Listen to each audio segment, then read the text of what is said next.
नमस्ते विद्यार्थी मित्र हो.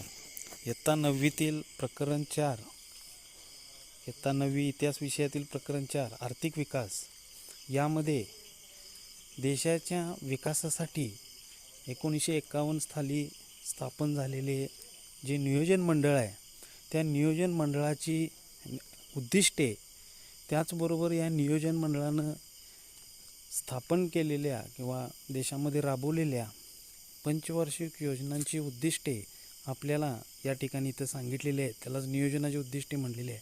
त्यामध्ये पहिलं उद्दिष्ट आहे राष्ट्रीय उत्पन्नात वाढ करणे. राष्ट्रीय उत्पन्नात वाढ करणे याचा अर्थ देशाच्या एकूण उत्पन्नामध्ये देशाची जी केंद्र शासन राज्य शासन यांचा जो कोश आहे त्या कोशामध्ये त्या ठिकाणी आर्थिक कोशामध्ये वाढ होणे. दुसरं उद्दिष्ट सांगितलेलं आहे दारिद्र्य निवारण करून राहणीमान उंचावणे. गरिबी निर्मूलन करून राहणीमान उंचावणे हे दुसरं उद्दिष्ट या ठिकाणी इथं सांगितलेलं आहे. राहणीमान उंचावणे म्हणजे काय करणे, काय होणे, तर लोकांच्या ज्या जीवनावश्यक गरजा, मूलभूत गरजा आणि चैनीच्या गरजा अशा 3 प्रकारच्या गरजा असतात. त्या गरजा ज्या वेळेला पुरेपूर प्रमाणात लोकांच्या पूर्ण होणार आहेत तेव्हा देशातील लोकांच्या राहणीमानाचा दर्जा वाढला असं आपण म्हणू शकतो. मग गरिबी नष्ट झाल्यानंतर राहणीमानाचा दर्जा उंचावणार आहे.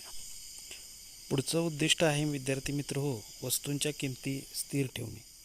वस्तूच्या किमती स्थिर ठेवणे म्हणजे काय, तर वस्तूंच्या किमती प्रमाणाच्या बाहेर वाढूही न देणे म्हणजे महागाई निर्माण होऊ न देणे किंवा वस्तूच्या किमती प्रमाणापेक्षा कमीही न होऊन देणे. म्हणजे जर वस्तूच्या किमती पूर्ण कमी झाल्या तर उत्पादकांना त्याचा फटका बसतो असतो. म्हणजे ग्राहक आणि उत्पादक या दोघांनाही फटका बसू नये अशा प्रकारे वस्तूंच्या किमती स्थिर राहणं आवश्यक आहे. मग ह्या नियोजन आयोगानं ज्या पंचवार्षिक योजना राबवणार आहे त्या पंचवार्षिक योजनांमुळे उत्पादन वाढणार आहे आणि वस्तूंच्या किमती स्थिर राहणार आहेत. चौथं उद्दिष्ट सांगितलेलं आहे की कुटुंब नियोजन करून वाढत्या लोकसंख्येस आळा घालायचा आहे. म्हणजे आपल्या देशाच्या विकासामध्ये लोकसंख्या हा खूप महत्त्वाचा घटक आहे ज्यामुळे देशाच्या विकासाला खीळ बसते.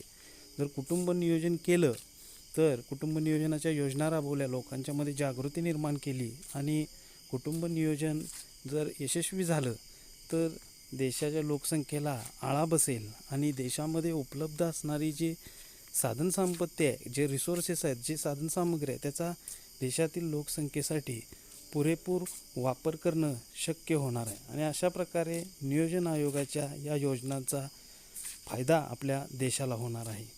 धन्यवाद.